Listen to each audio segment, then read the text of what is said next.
숫자 42인데요. 이 숫자는 특별히 박원순 시장님께서 설명해 주시면 더 의미가 있을 것 같습니다. 예, 저 숫자는요 이번 이 CAC 글로벌 서미트에 시장 회의가 진행이 됐는데 거기에 참여한 시장들의 숫자입니다. 네, 지금 CAC 글로벌 서밋 2020에서 채택이 된 그 서울 선언문을 들으셨습니다. 네, 시장님께서 하셨는데요. 영어로 하셨기 때문에 한국어로 조금 정리를 조금 다시 한번 해주시죠. 회의의 결과물이기도 한데요. 우리가 이른바 CAAP, 그러니까 Cities Alliance Against Pandemic, 그래서 말하자면 이런 감염병 대응 도시 연합을 설립하기로 이렇게 합의가 됐습니다. 물론 이제 아주 보다 구체적인 거는 이제 지금부터 준비를 해서 아마 금년 안에 공식 창립을 하게 될 텐데요. 연대와 협력이라는 것이 사실은 이 모든 문제를 푸는 열쇠다라는 네. 점을 모든 도시들의 시장님들이 다 동의했고, 네네. 그래서 아마 이게 앞으로 국제적으로 굉장히 영향이 있는 모두의 연대 협의체가 되지 않을까 이렇게 생각합니다. 감염병 대응을 위한 도시간 협의체 CAAP 설립을 시장님께서 제안을 하셨다고 했거든요. 이게 정확히 어떤 일을 하게 되는 건지. 네. 국제 연대 기구의 필요성이 합의가 된 거고요. 그래서 앞으로 아마 이렇게 되면 이제 이런 감염병 자체에 대한 정보, 또 어떻게 이것을 대응할 것에 대한 정책에 대한 공유, 그리고 이런 물품이라든지 시설에 관한 어떤 협력, 뭐 이런 것들이 주된 내용이 될 것 같습니다. 현대 사회는 사실 도시의 시대다라고 얘기할 수 있었던 것 같아요. 20세기가 국가의 시대였고 국가의 제국의 팽창과 대전 이런 것들이 어떤 세계의 질서를 만들어냈다면 아마 코로나19 이후에는 코로나19를 누가 어떻게 대응하는가라고 보았을 때 도시의 역할이 되게 중요했다. 근데 또 하나 더 중요한 것은 과거에는 세계의 유명한 도시들, 거대한 도시들의 표준을 서울이 배워오려고 노력했는데 이제는 서울이 세계 국가들의 표준을 제공하고 있다. 표준을 만들었던 것처럼 서울 스탠다드가 만들어지고 있다. 그리고 그러한 것들이 메르스 때는 서울 스탠다드가 한국의 표준으로 만들어졌다면 코로나19에서는 서울의 스탠다드가 인터내셔널 스탠다드가 되고 있다. 서울의 이니셔티브를 만들어낼 때 있어서 시장의 리더십, 이러한 리더십이 미래의 리더십의 표준이 됐으면 좋겠다라는 생각도 함께 갖습니다. 우리 시장님께서는 가장 인상적이었던 이야기가 혹시 있으셨을까요? 사실은 5년 전에 메르스라고 하는 또 다른 감염병을 사실 홍역을 치렀죠. 그래서 그 과정을 통해서 가장 큰 원칙, 투명성과 신속성이라는 것, 또 도시가 가진 장점이 혁신이라는 거거든요. 이번 이 재난을 겪으면서 아마 다른 도시들도 굉장한 반성과 새로운 혁신이 있을 겁니다. 네, 같이 네. 함께 가야죠.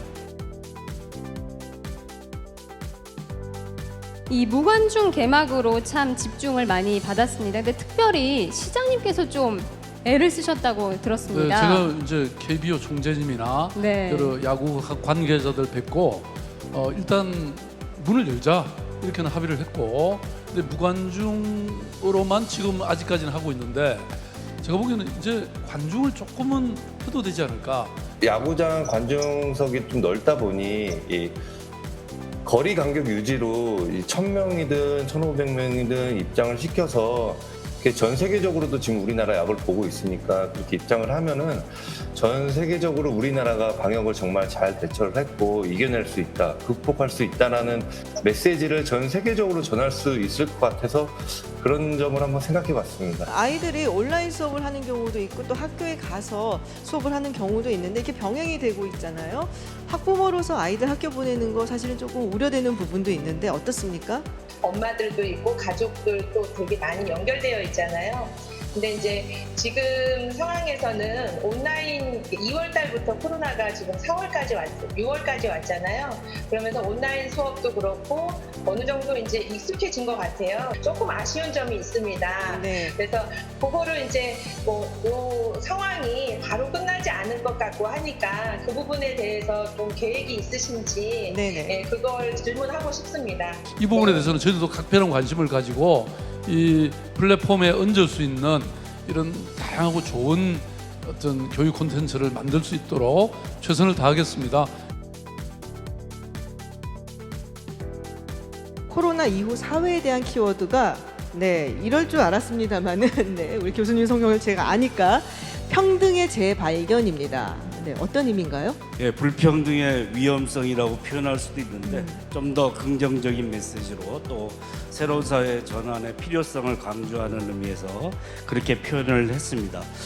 모두가 전염병 앞에서 평등하다고 하지만 사실은 재산과 권력의 소유 정도에 따라서 그 결과는 판이하게 달라질 수 있죠. 불평등이 더 엄습할 수 있다는 거죠. 그러나 또 한편 이게 코로나19 대응 과정에서 시민의 역량과 공공재의 중요성, 공동체 연대 이런 것의 중요성을 자각하면서 평등의 가치를 우리가 학습했다고 생각을 합니다. 지붕을 고치는 일이 시급하다는 것을 다시 확인하는 그런 계기가 되기를 바랍니다.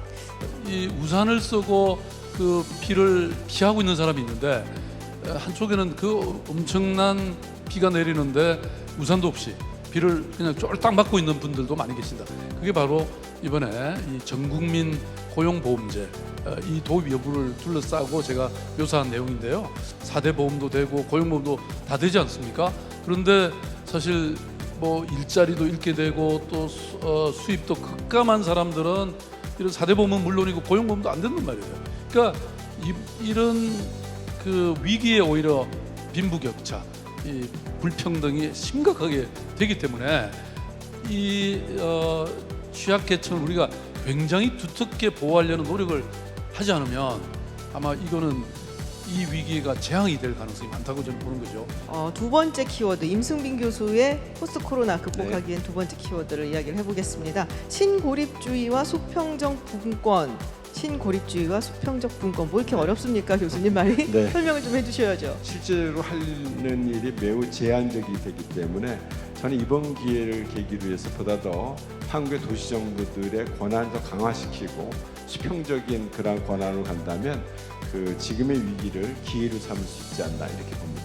불통이었습니다. 그러다 보니까 그게 어떤 중앙정부와 지방정부 간의 협력 체제 그리고 리더십 이런 차이가 이런 감염병에서도 차이를 나타내고 그리고 앞으로 또 포스트 코로나의 정책에 있어서도 저는 마찬가지일 거다 이렇게 생각합니다. 네, 코로나 시대를 관통하는 마지막 키워드, 네, 문명의 대전환 골라오셨어요. 이렇게 어마어마한 말을 골라오셨기 때문에 설명을 진짜 좀 잘 해주셔야 될 것 같은데요. BCAD 이렇게 나누지 않습니까?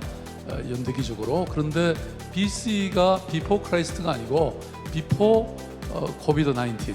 그 다음에 AD는 After Disease. 그러니까 그만큼 인류의 역사는 이제 이 코로나19와 같은 이런 팬데믹 대감염병의 전과 후로 나눈다 이겁니다. 사실 이 길은 누구도 가보지 않은 그런 길입니다. 미지의 길이죠. 그러나 그것은 역설적으로 또 무한한 가능성의 길이기도 합니다. 로컬의 기원입니다. 세계가 주목한 이 K방역은 시민 참여와 지방 분권이 있었기 때문에 가능했습니다. 우리는 당당하게 세계 방역 모범이 됐습니다. 저는 포스트 코로나 시대의 서울은 여전히 개방과 협력 그리고 연대 깃발을 들겠습니다. 이번에 제안한 감염병 대응 국제기구도 그 구체적인 액션 플랜의 하나입니다. 이러한 대전환의 시기에 우리 인류와 세계에게 닥친 이 감염병 위기를 극복하면서도 표준도시, 표준국가로의 새로운 미래를 담대하게 준비해 나가겠습니다. 포스트 코로나 시대 우리는 주저없이 멈춤없이 나아갈 것입니다. 위기는 기회입니다. CAC 글로벌 서밋 2020 종합회담 세션 포스트 코로나 위기를 기회로 여기서 마치겠습니다. 함께해 주신 여러분 고맙습니다.